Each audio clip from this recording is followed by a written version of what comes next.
مسئلہ کشمیر ہماری خارجہ پالیسی کا اہم ستون ہے، تھا اور ہمیشہ رہے گا۔ ہم کشمیریوں پر ڈھائے جانے والے مظالم، ان کے بنیادی حقوق کی پامالیوں کے خلاف آواز بلند کرتے رہیں گے۔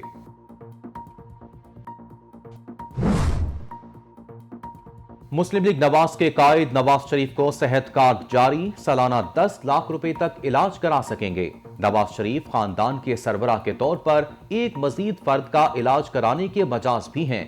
علاج کے دوران رقم 10 لاکھ سے زائد ہوئی تو خصوصی کمیٹی اس کا انتظام بھی کرے گی۔ شریف فیملی کا صحت کارڈ لینے سے انکار، ملک کو لوٹنے والوں سے یہ سہولت نہیں لیں گے، ذرائع مسلم لیگ نواز۔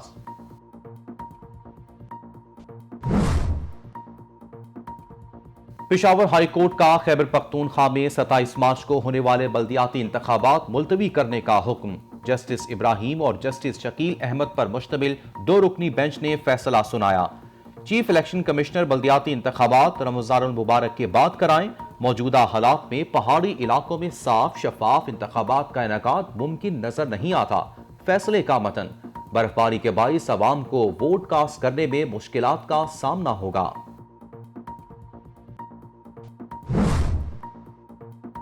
نون لیگ کی ترجمان مریم اورنگزیب کی حکومتی پالیسیوں پر کڑی تنقید، کہا پاکستانی 58,000 سے بڑھ کر 1,79,000 روپے کا قرض دار ہو چکا۔ سوال یہ ہے کہ عمران صاحب نے قوم پر جو قرض لادا ہے یہ کون ادا کرے گا؟ 3 سال میں عمران صاحب کو تو سب کچھ نیا مل گیا، لیکن عوام کو قرض، بھوک، بے روزگاری اور مہنگائی کے سوا کیا ملا؟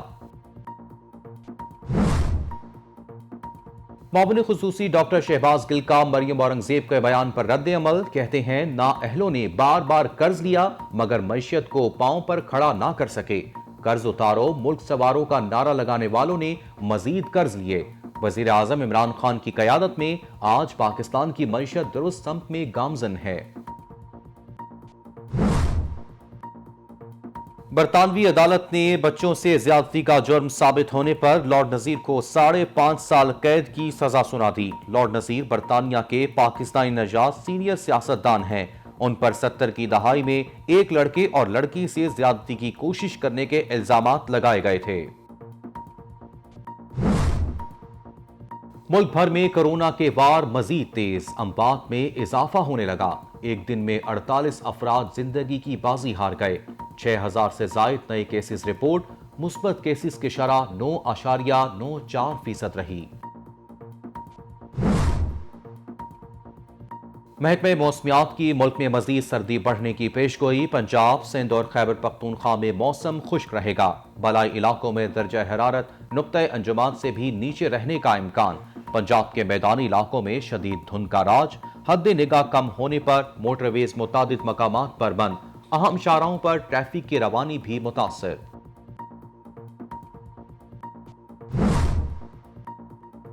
روس یوکرین کے خلاف فالس فلیگ آپریشن کا منصوبہ بنا رہا ہے۔ یوکرین تنازع پر امریکی انٹیلیجنس نے روس پر نیا الزام لگا دیا۔ امریکی انٹیلیجنس کے مطابق جعلی ویڈیو بنائی جائے گی جس میں روسی فوجیوں کی ہلاکت دکھائی جائے گی۔ روس اسی ویڈیو کو بنیاد بنا کر یوکرین پر حملہ کر دے گا۔ شائقین کرکٹ کے لیے ایک اور اچھی خبر، آسٹریلیا نے دورہ پاکستان کا نیا شیڈول جاری کر دیا۔ 3 ٹیسٹ، 3 ون ڈے اور 1 T20 پر مشتمل سیریز کھیلی جائے گی۔ مہمان ٹیم 4 سے 8 مارچ تک راولپنڈی میں پہلا ٹیسٹ کھیلے گی۔ سیریز کا دوسرا ٹیسٹ 12 سے 16 مارچ تک کراچی اور تیسرا ٹیسٹ 21 سے 25 مارچ تک لاہور میں ہوگا۔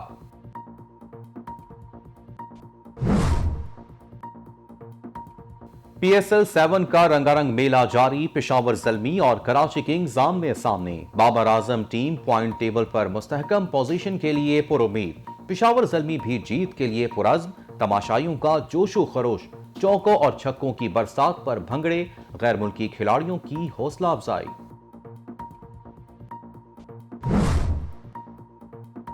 قومی کرکٹ ٹیم کے فاسٹ بولر محمد حسنین بولنگ ایکشن غیر قانونی قرار دیے جانے کے بعد درستگی تک معطل رہیں گے۔ اعلامیہ کے مطابق بولنگ کے دوران محمد حسنین کے بازو کا خم 15 ڈگری سے بڑھ جاتا ہے۔ فاسٹ بولر PSL کے علاوہ انٹرنیشنل کرکٹ میں بھی بولنگ نہیں کرا سکیں گے۔ معروف افسانہ نگار ڈرامہ نویس بانو قدسیہ کی 5ویں برسی عقیدت و احترام سے منائی گئی۔ راجہ گدھ بانو قدسیہ کی حقیقی شناخت بنا۔ ان کے افسانوی مجموعوں میں باز گشت، امر بیل، دسبستہ، سمان وجود اور توجہ کی طالب قابل ذکر ہیں۔ شاندار علمی اور ادبی خدمات پر بانو قدسیہ کو ستارہ امتیاز اور ہلال امتیاز سے نوازا گیا۔ اور لیجنڈ غزل گائکہ ملکہ پکھراج کو مداحوں سے بچھڑے 18 برس بیت گئے۔ موسیقی کی ناقابل فراموش آواز ہمیشہ کے لیے خاموش تو ہو گئی، مگر اس کی بازگشت آج بھی سنائی دیتی ہے۔ ملکہ پکھراج کو صدارتی تمغہ حسن کارکردگی سے بھی نوازا گیا۔ حفیظ جالندھری کا مشہور گیت ابھی تو میں جوان ہوں اور عدم کی غزل وہ باتیں تیری فسانے تیرے ان کی شناخت سمجھے جاتے تھے۔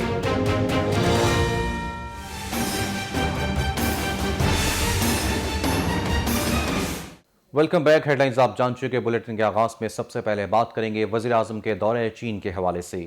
وزیراعظم عمران خان کا کہنا ہے کہ بھارت کا جارحانہ رویہ اور ہندوتوا نظریہ علاقائی امن کے لیے خطرہ ہے۔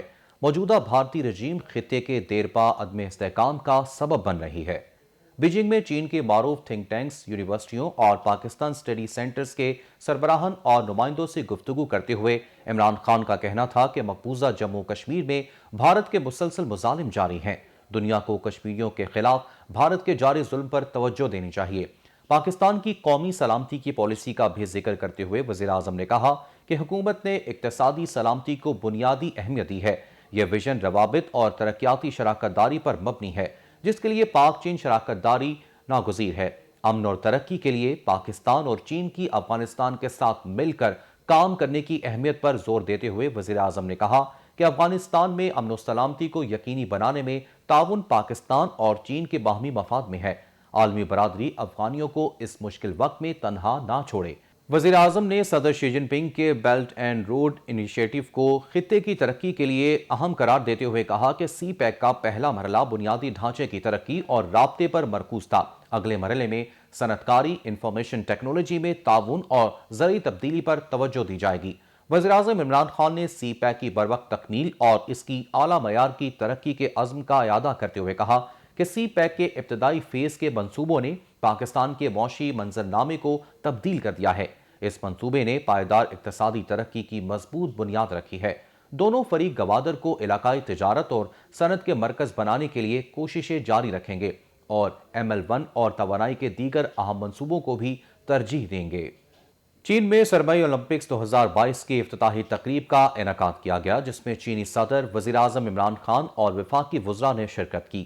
چین کے دارالحکومت میں سرمائی اولمپکس کی افتتاحی تقریب کو کورونا SOPs کے تحت منعقد کیا گیا ہے، جس میں تمام ممالک کے دستے ماسک پہن کر اسٹیڈیم میں داخل ہوئے۔ اس تقریب میں چینی صدر سمیت دیگر معزز عالمی شخصیات نے شرکت کی۔ وزیراعظم عمران خان کے ساتھ وفاقی وزیر اطلاعات فواد چودھری، وزیر خارجہ شاہ محمود قریشی اور وفاقی وزیر اسد عمر بھی تقریب میں شریک تھے۔ پاکستانی دستے کی آمد پر وزیراعظم اور وفاقی وزراء نے ان کا کھڑے ہو کر استقبال کیا اور حوصلہ افزائی بھی کی۔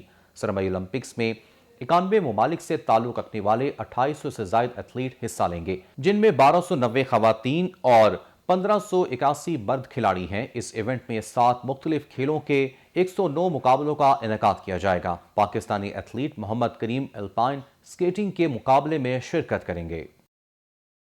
اور اب کچھ بات کریں گے وفاقی وزیر داخلہ شیخ رشید احمد کی۔ وفاقی وزیر داخلہ شیخ رشید کا کہنا ہے کہ پاکستانی وفد دوبارہ TTP سے بات چیت کے لیے افغانستان گیا ہے، مگر مذاکرات کی کامیابی کا امکان نہیں۔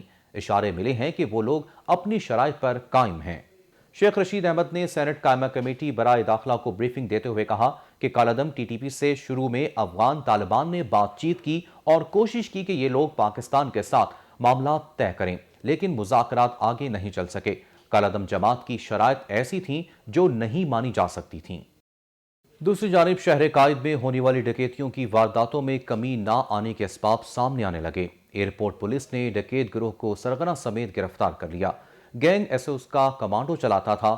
گینگ میں ٹریفک پولیس اہلکار بھی شامل ہیں۔ مزید تفصیلات اس رپورٹ میں دیکھیے۔ کراچی میں ڈکیتی اور اسٹریٹ کرائم کی متعدد وارداتوں میں ملوث پولیس اہلکاروں کی گرفتاریوں نے شہریوں میں تشویش کی لہر دوڑا دی۔